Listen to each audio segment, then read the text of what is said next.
एक मजदूर पिता हर सुबह वर्कशॉप जाता था। घर में उसकी एक ही बेटी थी, आलिया। घर गरीब था, लेकिन पिता का प्यार बहुत अमीर था।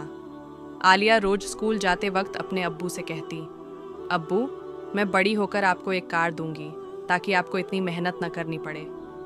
अब्बू मुस्कुराकर कहते, मुझे कार नहीं चाहिए, मुझे बस अपनी बेटी की कामयाबी चाहिए।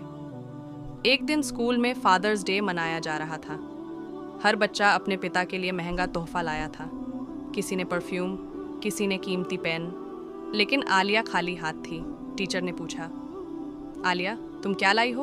वह चुप रही, फिर धीरे से बोली, मेरे पास अपने अब्बू के लिए तोहफा नहीं है, लेकिन मैं उन्हें रोज़ अपनी दुआ देती हूँ। बच्चे हंसने लगे। आलिया की आंखों में आंसू आ गए। शाम को वह रोते हुए अब्बू के पास गई। अब्बू ने पूछा, क्या हुआ मेरी बच्ची? आलिया रोते हुए बोली, मेरे पास आपके लिए कुछ नहीं था, सब बच्चों के पास महंगे तोहफे थे। अब्बू ने अपने खुरदरे हाथ से उसके सिर को सहलाया और कहा, तुम्हारी दुआ दुनिया के हर तोहफे से कीमती है। अगले दिन वर्कशॉप में अब्बू को गहरी चोट लग गई। वह घर पर ही आराम करने लगे। आलिया हर दिन उनके पास बैठकर होमवर्क करती, उनके पैर दबाती और दुआ करती, या अल्लाह, मेरे अब्बू को ठीक कर दे। कुछ हफ्तों बाद अब्बू ठीक हो गए और उसी दिन उन्हें एक बड़ी कंपनी ने नौकरी की पेशकश की। क्यों?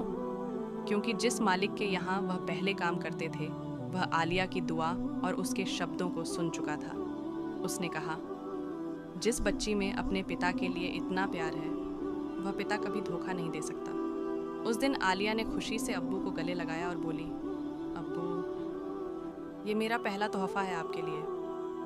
अब्बू मुस्कुराकर बोले, और ये दुनिया का सबसे कीमती तोहफा है।